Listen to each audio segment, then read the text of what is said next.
भारत और एशिया का सबसे बड़ा tech event India mobile Congress 2025 की शुरुआत हो चुकी है, जहां आपको भारत की टेक्नोलॉजी से लेकर वर्ल्ड की फर्स्ट क्लास टेक्नोलॉजी देखने को मिलेगी।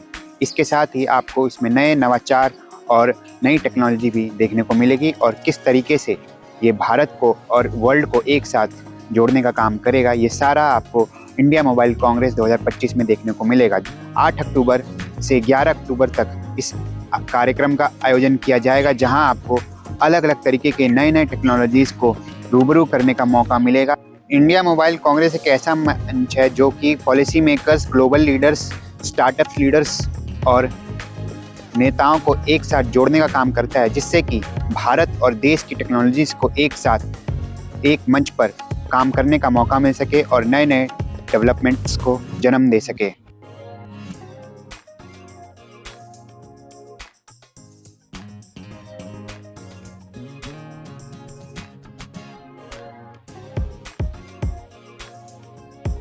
हम पहुंच चुके हैं इंडिया मोबाइल कांग्रेस में और हम आपको दिखाएंगे कि किस तरीके से भारत की सबसे बड़ी तीनों टेक कंपनी, टेलीकॉम कंपनियां किस तरीके से अपने आप को डेवलप कर रही हैं और अपने आप में ही कंपटीशन कर रही हैं, और साथ ही उन्होंने क्या टेक्नोलॉजीज के माध्यम से अपने आप को डेवलप किया है और क्या शोकेस करेंगे, वो सब आपको हम इस वीडियो में दिखाएंगे। चलते हैं सबसे पहले जियो के स्टॉल पर और देखते हैं क्या कुछ यहाँ पे नया है और क्या टेक्नोलॉजीज है। इससे पहले मैं आपको अगर बताऊं तो इसी साल जियो ने अपना जियो पीसी लॉन्च किया है, जो एक छोटे से स्मॉल बॉक्स में पूरे पीसी को समेट के रख लिया है। इसी टेक्नोलॉजी के साथ देखते हैं कि जियो में क्या कुछ खास होगा और जियो पीसी किस तरीके से जानकारी देगा। और जियो पीसी के बारे में अगर हम बात करें तो जियो पीसी से आप देख सकते हैं कि एक छोटे से स्मॉल से स्क्रीन के माध्यम से आप किस तरीके से पूरे स्क्रीन को आप जियो पीसी में, कंप्यूटर में कन्वर्ट कर सकते हैं और किस तरीके से आप अपने आप को जियो पीसी का इस्तेमाल कर सकते हैं। इसी के बारे में जानने की कोशिश करेंगे कि ये जियो पीसी क्या है और कैसे काम करता है और इसके बारे में क्या कुछ है, इसके प्लान्स वगैरह क्या है। आपका सर नाम क्या है? तो ये जियो पीसी के बारे में आप कुछ बता सकते हैं, ये क्या है, कैसे काम कर सकता है? जी बिल्कुल। तो जियो पीसी जो है ये अब सबको पता है, सबके पास इंटरनेट कनेक्टिविटी तो है, आपके घर में टेलीविजन तो होंगे। तो एक टेलीविजन या किसी भी मॉनिटर को जियो के जो सेटअप बॉक्स है और जियो का जो इंटरनेट कनेक्टिविटी है, उन दोनों को मिला के आप अपने किसी भी मॉनिटर या किसी भी टेलीविजन स्क्रीन को आप एक कंप्यूटर के रूप में आप कन्वर्ट कर सकते हो। So that is the whole concept of Jio PC. Okay? ये हमारा जो सेटअप बॉक्स और जियो एयर फाइबर प्लान है उसके ऊपर available at a monthly cost of 599 rupees per month. So you get a RAM of 8 GB and then storage of 500 GB. On top of it, you get access to a lot of these applications, and it also comes up with our own productivity suite called JioWorks. और मतलब इसके plans वगैरह कैसे हैं, plans कैसे monthly रहेंगे, क्या है? या प्लान्स आपका मंथली भी रहेगा और इसके ऊपर आप अगर क्वार्टरली या ईयरली आप पे करेंगे तो आपको एडिशनल डिस्काउंट भी मिलेगा। 599 रुपीज पर मंथ जो है वो हमारा मंथली प्लान है। अगर आप क्वार्टरली पे करेंगे आपको 1499 इंक्लूडिंग जीएसटी पे मिल जाएगा। अगर आप एनुअली पे कर लिए तो आपको 300 रुपीज या 350 रुपीज पर मंथ चार्ज होगा। तो ये अवेलेबल हो चुका है या ये अवेलेबल हो चुका है? अभी भी एक 1.5 लाख यूजर्स तकरीबन इसको यूज कर रहे हैं। अच्छा, और मतलब ये किसी भी मॉनिटर को हम यूज कर सकते हैं, किसी भी मॉनिटर में यूज कर सकते हैं? किसी भी मॉनिटर जो एसटीडी के साथ कंपैटिबल है आप यूज कर सकते हैं। ठीक है, देखा आप। तो ये था आपको जियो पीसी के बारे में हमने बताया कि कैसे आप किसी भी मॉनिटर को, किसी भी छोटे से मॉनिटर को जियो पीसी में कन्वर्ट कर सकते हैं और प्लान के साथ पूरी तरीके से आप पूरा रूबरू देख सकते हैं और कैसे वो अपने आप को पूरा वो कर सकते हैं। जियो पीसी में आपको पूरा एआई क्लासरूम, पूरा एआई पावर्ड आपको पूरा वीडियो देखने को मिलेगा। जियो पीसी के बारे में पूरी जानकारी आपको देखने को मिलेगी।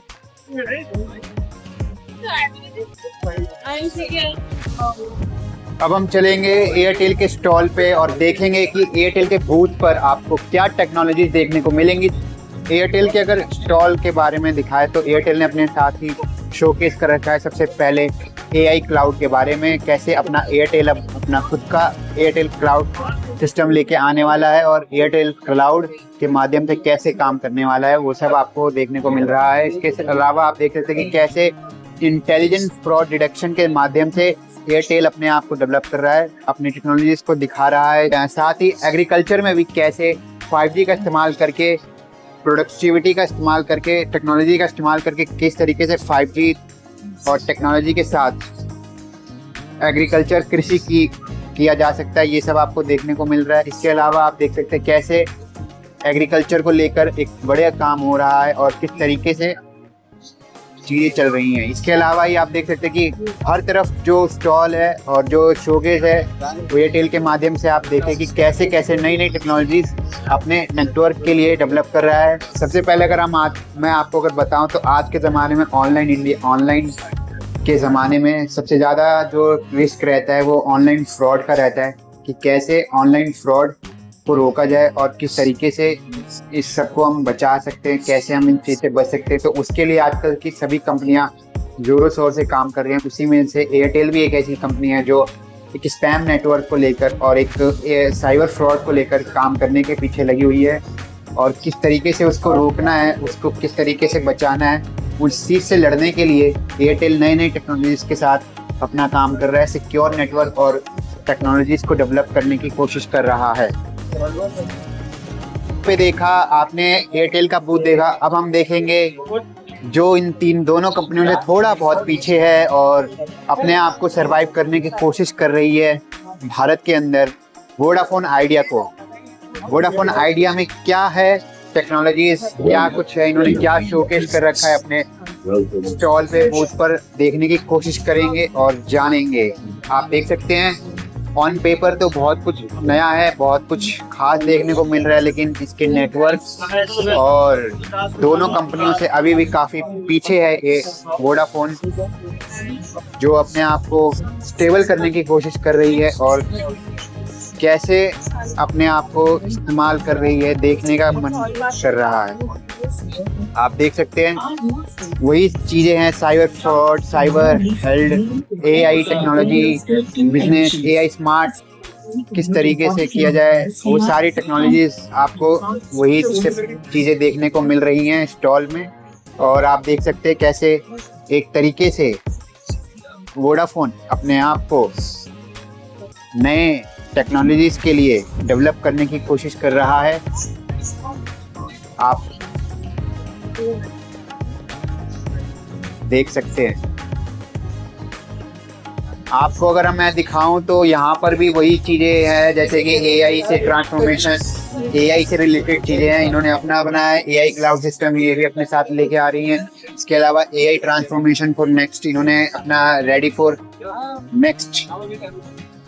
For next powered by AI के बारे में आपको दिखा रखा है पूरा, और सब कुछ आप देख सकते हैं। इसके साथ ही हम चलेंगे, जानने की कोशिश करेंगे IMC में और भी चीज़ें। सामने आप देख सकते हैं क्वालकॉम स्नैपड्रैगन का बूथ, जहाँ पे आपको स्नैपड्रैगन से रिलेटेड जो भी उनके लेटेस्ट मॉडल है, फ़ोन है, और जो उनका प्रीमियम चिपसेट है स्नैपड्रैगन 8 इलाइट के बारे में आपको देखने को मिलेगा, और कैसे ये आपको सामने किस तरीके से काम करते हैं आपको सब दिखाएंगे।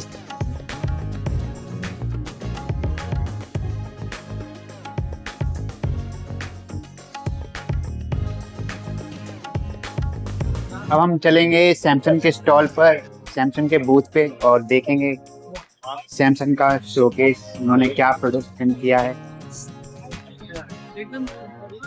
और क्या कुछ खास है।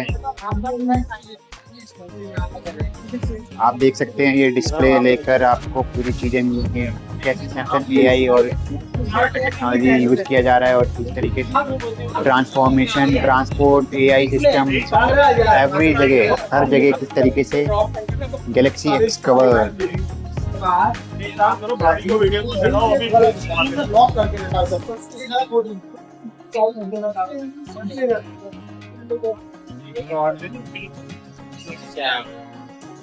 इसके साथ ही आप देख सकते हैं नोकिया का स्टॉल।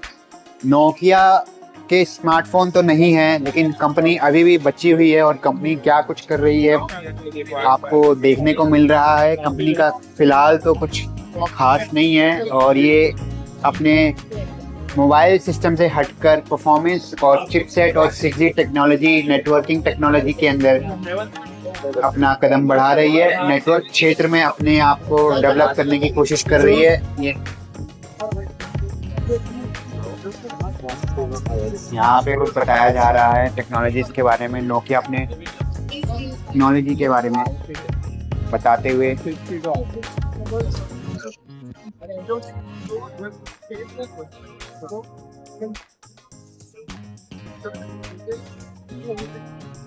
तो आप देख सकते हैं किस तरीके से टेक्नोलॉजीज को लेकर नोकिया नेटवर्किंग क्षेत्र में अपने आप को आगे डेवलप कर रहा है। और इसी के साथ ये स्टॉल आप देख सकते हैं, नोकिया का स्टॉल तो काफ़ी अच्छा बनाया है। इनके आपको सिर्फ मोबाइल याद होंगे, लेकिन अब इनके मोबाइल नहीं देखने को मिलेंगे क्योंकि मोबाइल तो अब बचे ही नहीं हैं। बाकी आप सब देख सकते हैं कैसे हो रहा है। हॉल नंबर 1 के सबसे लास्ट में आप देख सकते हैं मिनिस्ट्रीज और मिनिस्टर्स के स्टॉल लगे हुए हैं अलग अलग तरीके के। इसके साथ ही आप देख सकते हैं इधर आपको पूरा का पूरा नया स्टार्टअप के जितने भी स्टार्टअप्स हैं उन सब के अपने अपने काउंटर बने हुए हैं, अपने अपने स्टार्टअप्स के बारे में बताने का बारे में लगा हुआ है। अपने अपने स्टार्टअप्स को शोकेस करने का मौका यहाँ पे दिया गया है एस्पायर के माध्यम से। और यहाँ पे आपको देख सकते हैं कि ये सारे स्टार्टअप्स के मेंबर्स हैं, स्टार्टअप्स हैं जो कि यहाँ पे अपने आप को शोकेस कर रहे हैं, अलग अलग तरीके के स्टॉल्स और अपनी टेक्नोलॉजीज जो भी है टेलीकॉम, वीआर और अलग अलग नेटवर्किंग के क्षेत्र में जितने भी सब कुछ है वो सब आपको स्टार्टअप के जरिए देखने को मिलेंगे। और जो भी कुछ है वो सब कुछ आपको यहाँ पे देखने को मिलेगा। ये सारे भारत के नए नवाचार हैं और आईएमसी एक ऐसा मंच है जो इन लोगों स्टार्टअप्स को एक मंच प्रोवाइड कराता है ताकि बहुत अच्छे तरीके से अपने स्टार्टअप्स को नई ऊंचाइयों पर लेके जाया जाए और एक स्टार्टअप्स को एक नया मुकाम दिया जाए। वो सब आपको ये स्टार्टअप्स में देखेंगे। ये पूरा का पूरा यहाँ से लेके आप देख सकते हैं वहाँ तक स्टार्टअप्स ही हैं और पूरे स्टार्टअप्स के साथ आप देख सकते हैं कैसे काम हो रहा है। ये सब अपने आप को यहाँ पे शोकेस करने आए हैं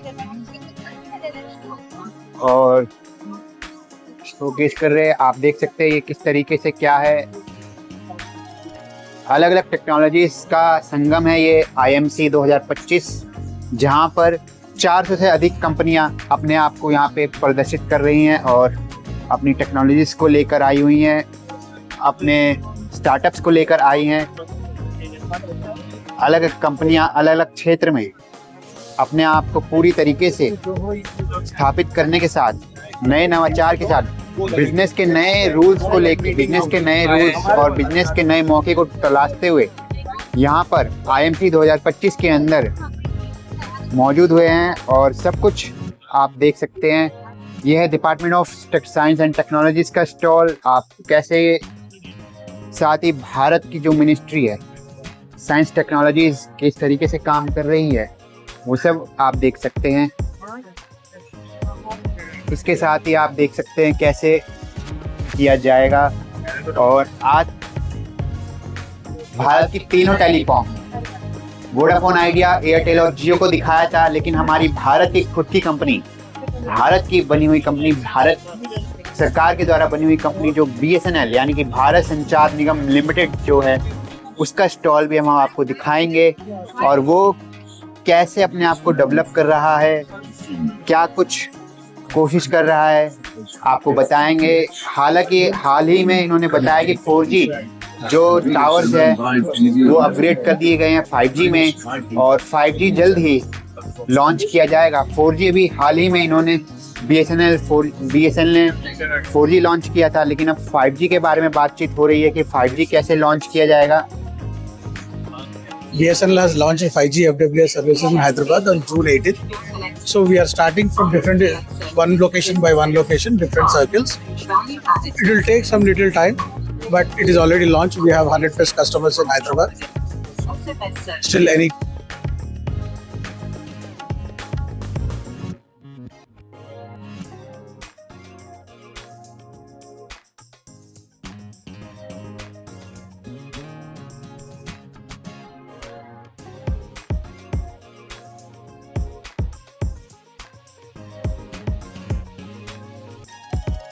अगर